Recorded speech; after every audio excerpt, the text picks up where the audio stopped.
Gravar. Nós estamos estudando aqui, meus irmãos, só rapidinho aqui, o Livro dos Médios, essa publicação de Allan Kardec, tá? O Livro dos Médios, e nós estamos estudando a questão 113. Hoje é dia 20 de junho de 2025. Então, eu estou aqui lendo o livro A Gênese de Allan Kardec, no capítulo 14 dos Fluidos, item 48. Quando eu estou respondendo a pergunta do Alberto, ele perguntou: espírito bom também pratica a possessão? E a Gênese diz isso. No capítulo 14, item 48. Capítulo 14 é dos fluidos. A obsessão é sempre uma ocorrência de um espírito malfeitor. A possessão pode ser a atuação de um bom espírito, que quer falar. E para causar maior impressão em seu ouvinte, toma emprestado o corpo de um encarnado que lhe empresta voluntariamente. Se emprestou voluntariamente, é porque confia no espírito. Aí eu ia falar um exemplo, né? Divaldo Joana, Emmanuel, Chico, né? Que confia no espírito, que lhe, como se emprestasse sua veste. Isso se faz sem nenhuma perturbação, nem mal-estar. E durante esse tempo o espírito se encontra em liberdade, como no estado de emancipação.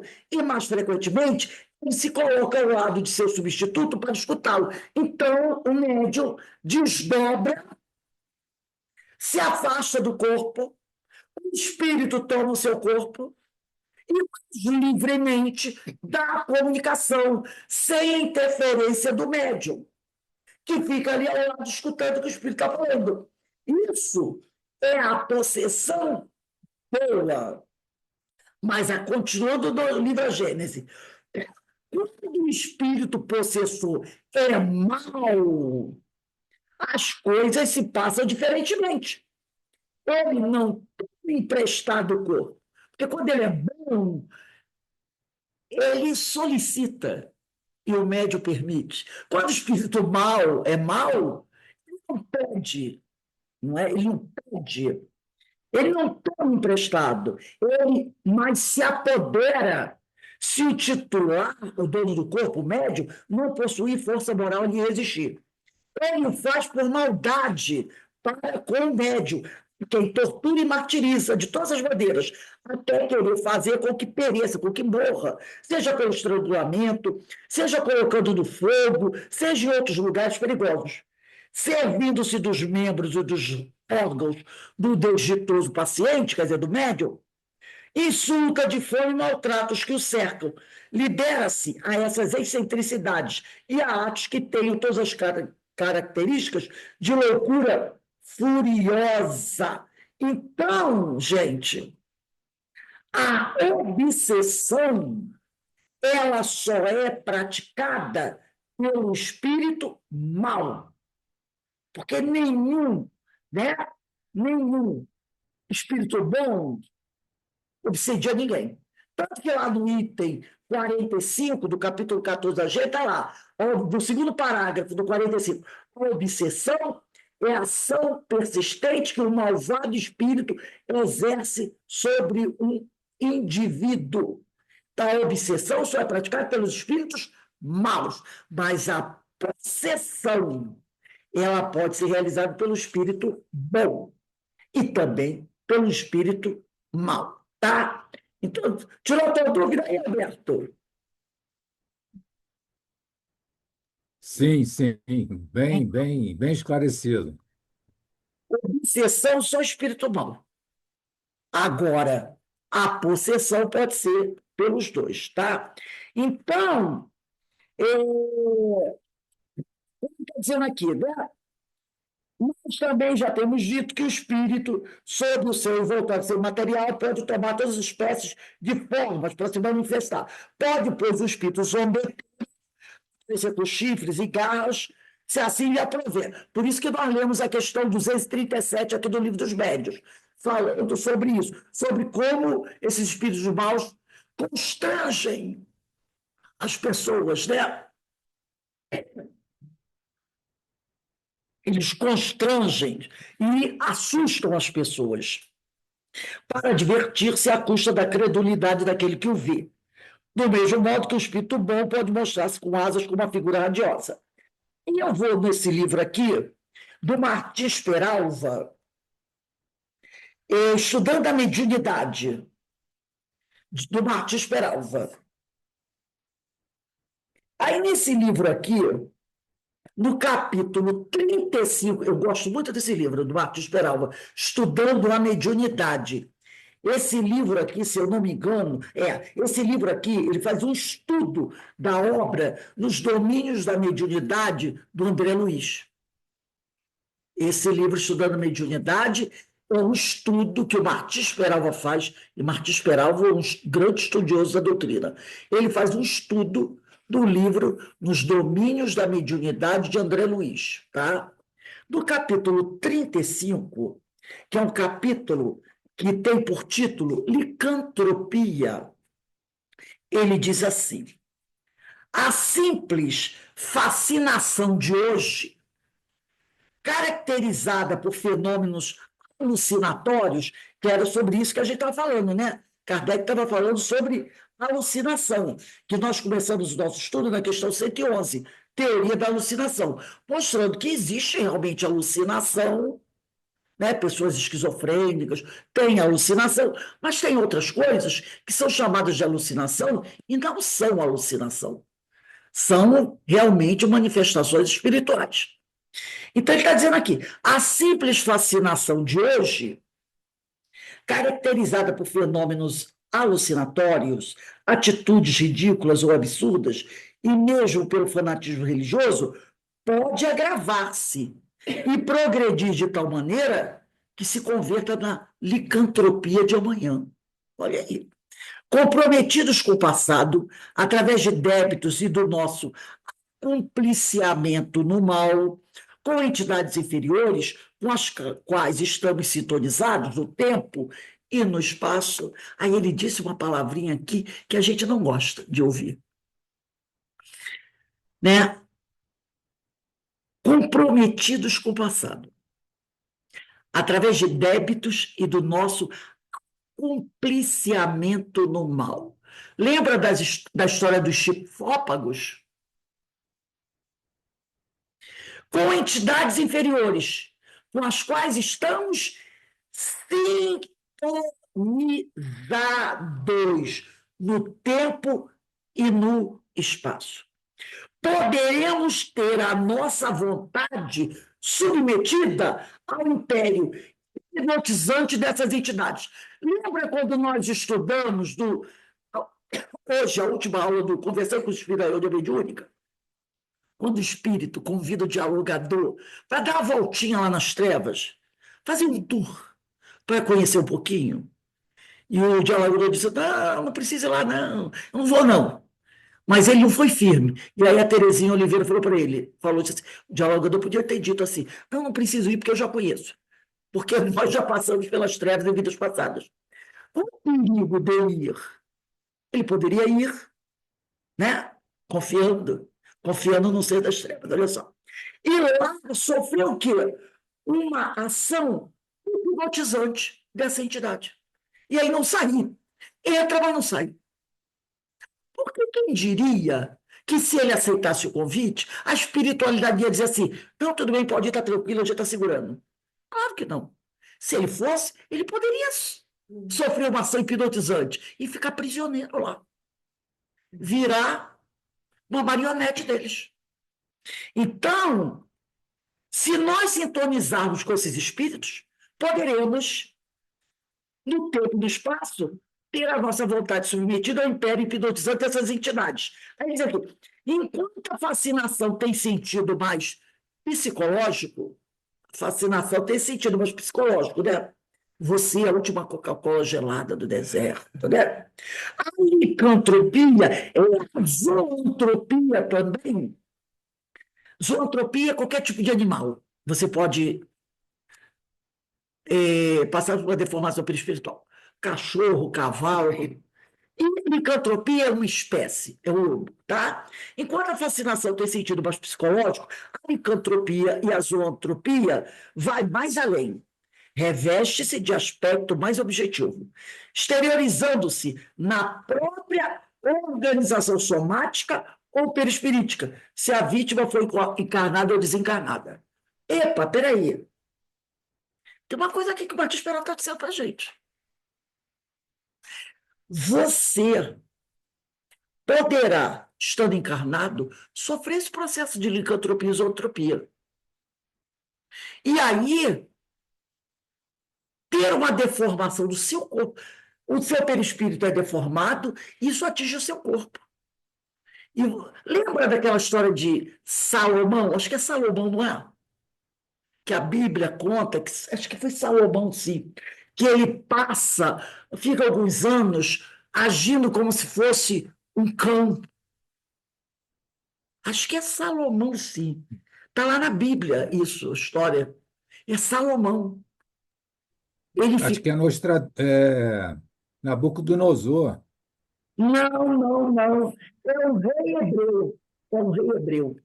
É um rei. Ah, Não, Ô, Rose, hebreu. Rose, você já viu na internet uns jovens se achando como cachorro, como gato, e começa a querer andar de quatro, e umas situações dessas? Ah, tá, É, é, é amiga. Eu encarnado levantei a mão fazendo isso, né? exatamente por isso, para falar nisso. Não é? Eu outro dia vi uma mãe dizendo É para a filha: se quer ser terras. cachorro, então tá, vai comer ração. Oxi. Exatamente. É, é tipo uma fascinação, mas coletiva, né? Não, sei lá. É um monte de doido. Criatura. Deve estar com aquela criatura. Né? Então, aquela criatura está sofrendo ali, né? Um tipo de coisa. Então, não, eu acho que não sei se é Nabucodonosor, se é. Mas eu acho que foi Salomão, não tenho certeza. Deixa eu ver se é Nabucodonosor. Eu sei que tem essa história na Bíblia. Deixa eu ver. Pode até ser que seja não Nabucodonosor. foi um que passou por essa situação e consultava Daniel? Não, não. Então, aqui, ó, foi Nabucodonosor, sim, olha só. Diz aqui, ó, isso está na Bíblia mesmo. Nabucodonosor, aqui diz que ele foi punido, né? É punido por sua arrogância e vagueia pelo deserto como um animal comendo grama por 7 homens, por 7 anos. Ele foi expulso do meio das pessoas e passou a comer capim como o boi, entendeu? Então, eu queria ver se eu conseguia achar aqui. Aqui está dizendo que está no livro de Daniel, capítulo 4. Livro de Daniel, capítulo 4. É um tipo de licantropia, de zoantropia. Entendeu? É um tipo de zoantropia. E como a Joana falou, essas pessoas, né, que de repente ficam aí. Uns a gente vê que é bagunça, que é besteira, mas pode haver casos, né? Como esses assim que vão se deformando. Não tem aqueles que. Eu até chamaria mais atenção para aqueles casos das tais tatuagens e deformações físicas que as pessoas fazem. Fazem cirurgias plásticas para ter aparência de gato, de leão, de onça, de cobra, implanta chifres. Eu acho que um caso desse é mais um caso de zootropia. Cortam a língua, pintam ele para ele ficar com uma cor de olho de cobra. Esse caso eu acho mais uma coisa mais forte da questão da zootropia. E a gente encontra na televisão. A gente vê isso. Mas ninguém está inventando. E tem um médico que vai fazendo cirurgia. Vai fazendo, vai fazendo. Porque são cirurgias plásticas. A pessoa implanta chifre, manda cortar a língua. Tem um que mandou arrancar os lábios para ficar que nem um tigre. Homens e mulheres arrancam o nariz, as orelhas. Isso está na cara que é um processo obsessivo gravíssimo. gravíssimo. É o processo de zootropia. Totalmente, né? Aí, então, ele diz aqui, e aí a pessoa está encarnada, e ele diz assim, ó, ele diz aqui, enquanto a fascinação tem sentido mais psicológico, a licantropia ou zootropia vai mais além, reveste de aspecto mais objetivo, exteriorizando-se se a vítima for encarnada. Se ela for encarnada, isso se exterioriza, passa pelo perispírito e vira o corpo físico. Desencarnada. Se é desencarnada, vai agir do perispírito e ele vai ter uma deformação perispiritual. Olha que coisa grave, gente. Aí eu vou aqui, me diz aqui, ó, casos extremos de licantropia deformante em que a pessoa imita costumes, posições e atitudes de animais diversos, bem assim de licantropia agressiva. Foi Daniel, capítulo que, Denise? Capítulo 5? Capítulo 4 da Bíblia, né? Não, tudo bem. Depois, ela achou em Daniel, no caso do Nabucodonosor. Nabucodonosor. Quando for assim, gente, anota essas coisas, que é importante isso. Então, ele diz aqui, ó, há casos extremos de licantropia deformante, em que a pessoa imita costumes, posições e atitudes de animais diversos, bem assim de licantropia agressiva, que se expressa por meio da violência, da alucinação e até do crime. Aí eu trouxe aqui para a gente também, Daniel capítulo 4, eu já tinha anotado aqui, versículos 25 a 34. Daniel 4, vou botar no outro livro, 4, versículos 25 a 34. Procurada na Bíblia para mim, Daniel 4, versículo 25 a 34. Agora, eu trouxe aqui, Daniel está lá no início, eu trouxe aqui um texto que eu vou compartilhar com vocês. Aqui, compartilhando. Isso está no livro Diálogo com as Sombras, de Hermínio de Miranda. O capítulo é Deformações, tá? Capítulo 12. Livro Diálogo com as Sombras, está no capítulo 12, Deformações. Diz assim o Hermínio de Miranda: o perispírito é o veículo das nossas emoções. O espírito pensa, o perispírito transmite e o impulso, desculpe, o espírito pensa, o perispírito transmite o impulso e o corpo físico executa. Da mesma forma, as sensações que vêm de fora, recebidas através dos sentidos, são levadas ao espírito pelos mecanismos perispirituais. É o espírito que preside a formação do ser, funcionando como molde a ordenar as substâncias que vão construir o corpo físico. É nele que se gravam, como num videotape, as nossas experiências, com suas imagens, sons e emoções. Isto se demonstra no processo de regressão da memória, espontâneo ou provocado, no qual vamos descobrir, com todo o seu impacto, cenas e emoções que pareciam diluídas pelos milênios. É, pois, a nossa ficha de identidade, com o registro intacto da vida pregressa, a nossa folha corrida, o nosso prontuário. Gente, anotem aí do lado do livro dos médios, da questão 113, isso aí, tá? Diálogo com as Sombras, capítulo 12, Deformações. Ele é denso, enquanto caminhamos pelos escuros caminhos de muitos enganos, e vai se tornando cada vez mais diáfanos. Ele está falando do perispírito. À medida que vamos galgando estágios mais avançados na escalada evolutiva.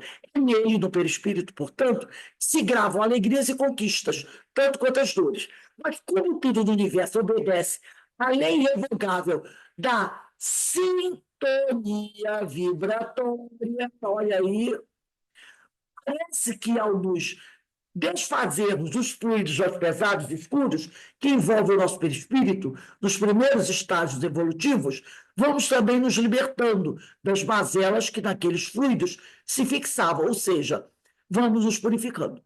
Seria quase inadmissível a deformação perispiritual num ser de elevada condição moral. É, no entanto, muito comum naqueles que se acham ainda tirando nas sombras de suas paixões.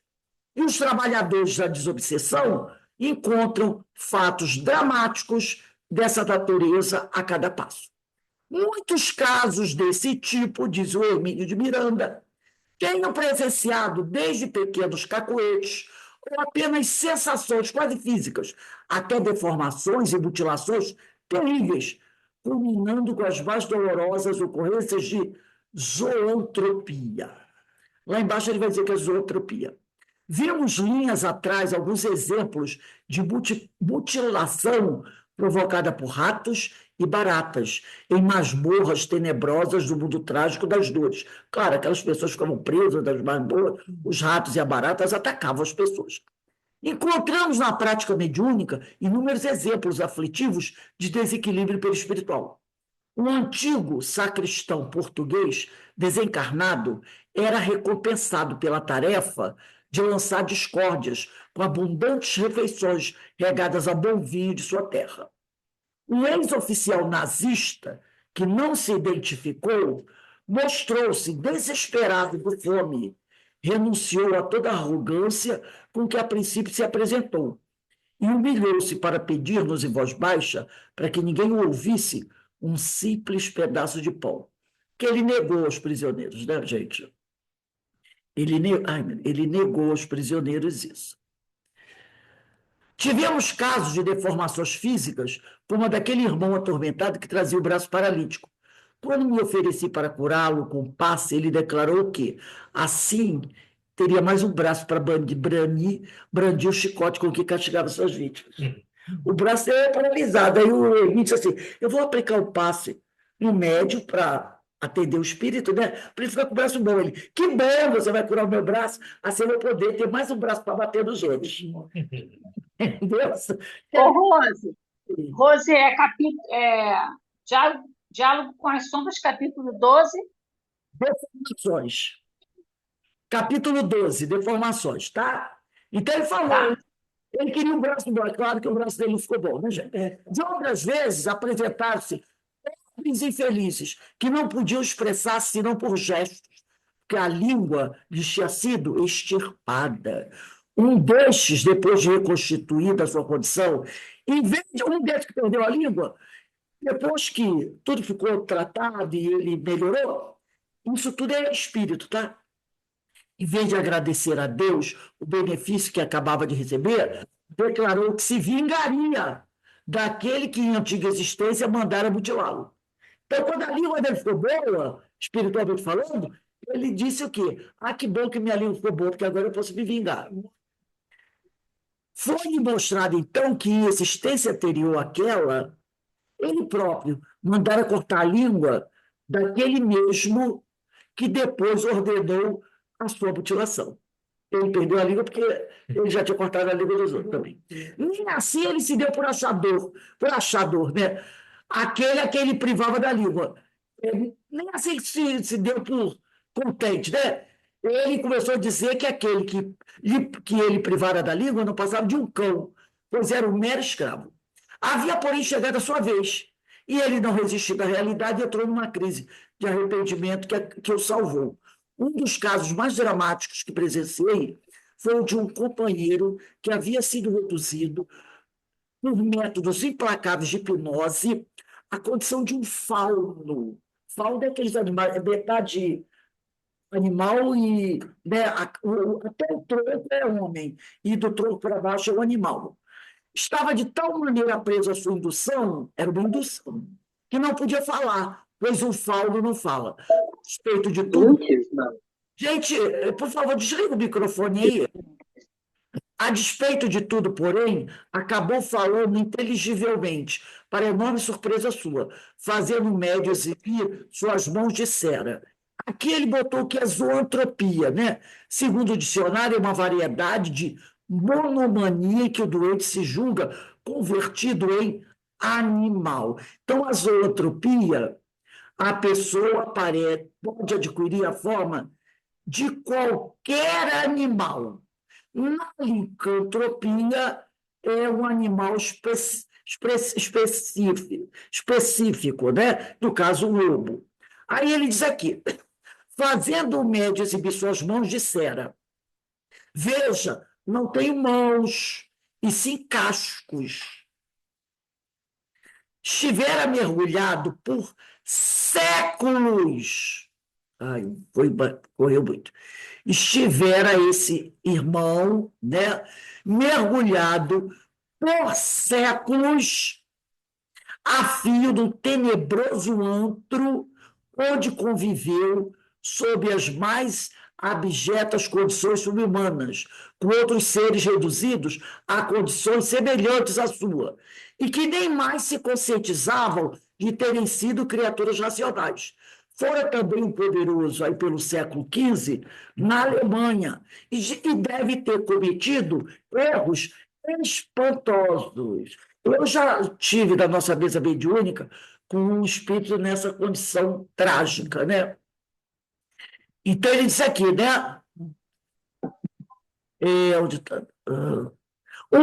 Aí ele diz aqui, um dos companheiros do grupo forneceu-nos recursos ectoplasmáticos e, com nossos passes e o apoio que obtivemos através da prece, foi possível restituir-lhe a forma perispiritual de ser humano.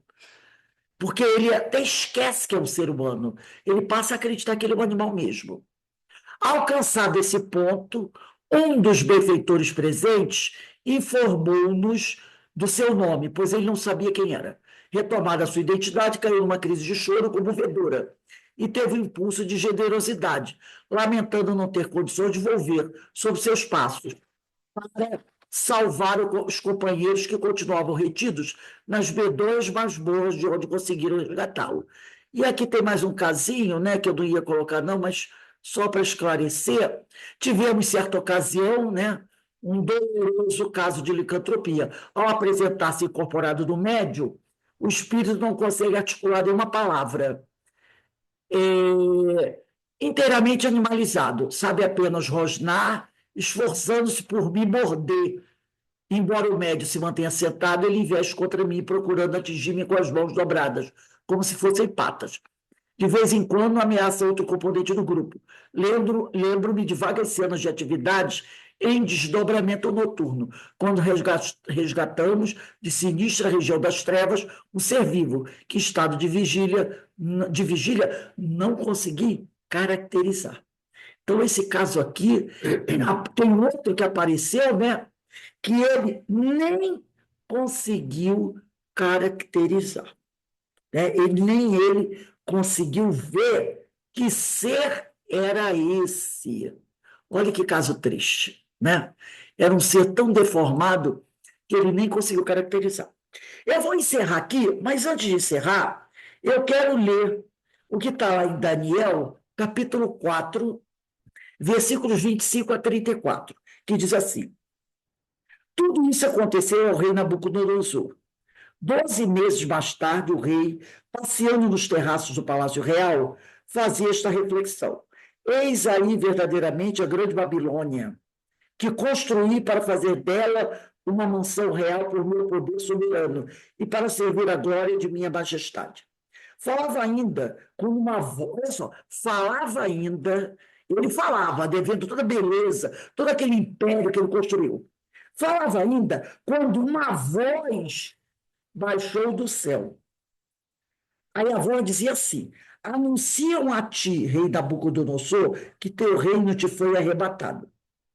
Vão expulsar-te dentre os homens para te fazer viver entre os animais dos campos. Pastarás ervas como os bois. 7 tempos passarão sobre ti, quer dizer, 7 anos. até que reconheças que o Altíssimo domina sobre a realeza humana e que a confere a quem lhe apraz. No mesmo momento, o oráculo pronunciado sobre Nabucodonosor cumpriu-se. Ele foi expulso dentre os homens e pastou ervas, como os bois. Seu corpo foi molhado pelo orvalho do céu. Seu pelo cresceu como penas de águias, e suas unhas como unhas de pássaro. Ao terminar os dias marcados, eu, Nabucodonosor, levantei os olhos para o céu. Ministros do reino, eu levantei os olhos para o céu. A razão voltou-me e eu bendisse o Altíssimo. Louvei e glorifiquei aquele que vive eternamente, cuja dominação é perpétua, cujo reino subsiste de idade em idade. Diante dele, nenhum habitante da terra tem importância. Age como quer, tanto em se tratando do exército celestial, quanto em relação aos habitantes terrenos. Ninguém pode bater-lhe na mão e perguntar-lhes: que fazeis aí? Nesse mesmo instante, a razão me foi restituída, com o brilho de minha realeza, minha majestade e meu esplendor. Meus conselheiros e meus nobres vieram procurar-me. Fui reintegrado à frente do meu reino, e meu poder achou-se aumentado. Agora eu, Nabucodonosor, louvo, exalto e glorifico o Rei do céu, cujas obras são todas justas e cujos caminhos são retos, e que tem o poder de humilhar aqueles que procedem com orgulho. Está no livro de Daniel, capítulo 4, versículos 25 a 34. Daniel, gente, isso aí deve ser uns 600, 700 anos antes de Jesus. Está trazendo para a gente o quê? Um caso de zoantropia. Um caso de zoantropia. Então a gente percebe como isso é antigo e como isso é triste. Triste. Vimos hoje o caso, né, daquelas crianças, né, chifópagas, né, que são os irmãos siameses, caso de ódio ali entre os dois espíritos, e que às vezes é terrível, né, a forma como eles ficam, e vimos casos aqui de zoantropia, licantropia, processos obsessivos, através de hipnose. Tem um livro, se eu não me engano, é Libertação, de André Luiz. No livro Libertação, que é a psicografia de Chico Xavier, é apresentado um caso de uma mulher que havia cometido muitos abortos e ela está num tribunal desse aí das trevas, falando também das trevas hoje, não é? E aí, na hora do julgamento, o líder lá diz para ela: você, como um animal, é pior que uma loba, porque você matou os seus filhos. E ele diz: você é uma loba. Ele induz, através de um processo violento de hipnose. E como ela tem a consciência pesada, ela assume a indução. E ela, espiritualmente, porque já é desencarnada, assume a forma de uma loba. Quanto tempo ela vai ficar assim? Não sabemos. Como foi dito aqui, isso pode durar séculos. Nós estudamos isso. Séculos. Essa pessoa pode ficar nessa aparência deformante por séculos, até que ela se reajuste com as leis divinas. Então, é uma história, né, muito triste e que pode acontecer com qualquer um de nós. Por isso, voltamos lá a Mateus. Mateus, capítulo 5, não é? Encerraremos com Mateus, capítulo 5, versículo 25 e 26. Podemos colocar aí, no finalzinho. Concilia-te depressa com o teu adversário, enquanto estás no caminho com ele, para que não aconteça que o adversário te entregue ao juiz e o juiz te entregue ao oficial e te encerrem na prisão. Em verdade te digo que de maneira nenhuma sairás dali enquanto não pagares o último ceitil. Jesus nos dando essa mensagem: concilia-te com o teu adversário. Porque muitos desses casos são casos assim, gravíssimos de processos obsessivos. né? Gente, assunto muito sério e que a gente tem que refletir. Semana que vem, hoje são 20, né? Eu sei, dia 26. Dia 26. Vamos aqui na letra B. Vai ser, é dia 26. Item cento, é o item. Dia 26. Meu filho, dia 20. O seu hoje é 20? Ah, não, é dia 27. 27. Então, ó, item 113. Não, mas eu não estava olhando ali, não. Eu estava fazendo a conta. Eu sei, mas eu estava fazendo a conta. 20 mais 6. Mas não é 20 mais 6, é 20 mais 7. Item 113, letra B, dia 27/6/25, né? A gente continua esse estudo. Eu estava fazendo a conta, uma semana, 6 dias. Uma semana é 7 dias. Então, dia 27 de junho de 25, nós começamos aqui na letra B. Um assunto muito importante, né? Um assunto muito sério. Todos nós precisamos prestar muita atenção. Muita atenção, porque isso aqui pode acontecer com qualquer pessoa. Ninguém está livre disso.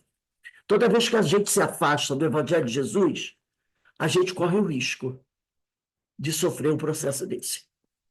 Por isso, lembrando sempre de Jesus, concilia-te com o teu adversário, enquanto estás a caminho com ele. Então, gente, nós vamos encerrando aqui. Daqui a pouco nós temos, quando for 15 para as 7, né, nós teremos nossa irradiação para os nossos irmãos enfermos físicos, né? Então, vamos agradecer a Deus, agradecer a Jesus por tudo isso que temos recebido, né? Porque toda vez que a gente estuda algo desse tipo aqui, é uma observação, é uma chamada de atenção do Senhor para todos nós. Que a gente possa, né, refletir, pensar bastante, para que a gente nunca mais passe por essas coisas, porque com certeza no passado nós já passamos, por causa da nossa incúria, que isso nunca mais se repita.